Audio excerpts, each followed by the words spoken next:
زمین مولا رجب خلیفایov.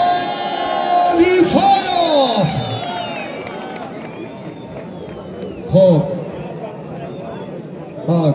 توفای هر دینا رو باید کنید. کامی در کانال پادپیساس نکرده پادپیساس کن پگاه نهایی توزش در کانال با میشوند. شک و شبهای صبح دینا با مولا رجب دوباره کنید.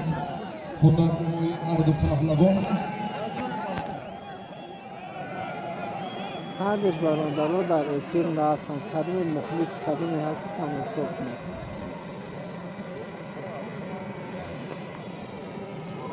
شانشو دسته باید بگیرن.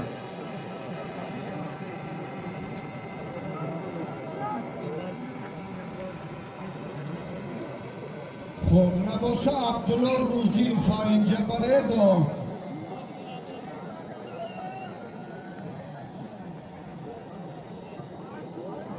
خب شاهرخ نورآباد عبدالله رشت تزید با لباس های ورزشیتان در همین میدان باشید.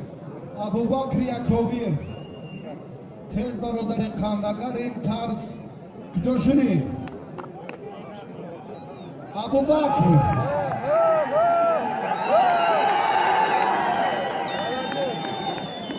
از طرفی دستی راست ما برادر مولا رجب گرفته است.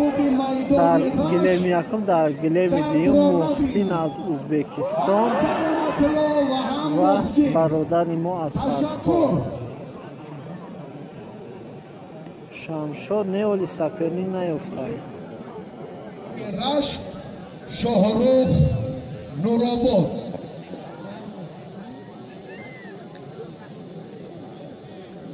یک طالب 200 سامانه بالای تحفه اول زن.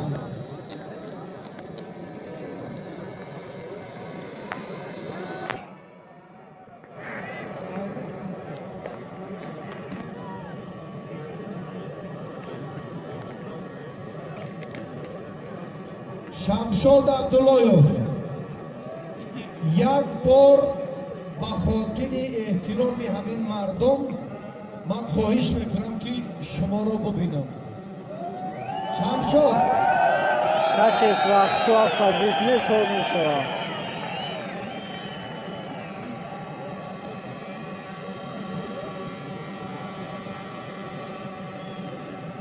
برادرای فیل کشتم تماما نمیسته که خواندش نمیشه. فاصله یک فرصتی که توقف داشت حالا در مرحله آمادگی همه‌جانبه قرار دارد. هر کسی که به میدان آید جای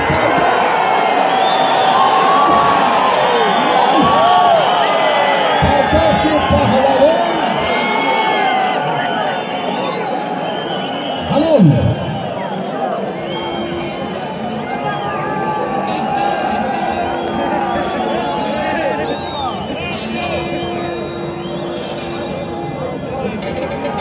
سید مبین و شمشاد عبداللهیov دو تن پهلوان محبوب رشتان زمین در میدان.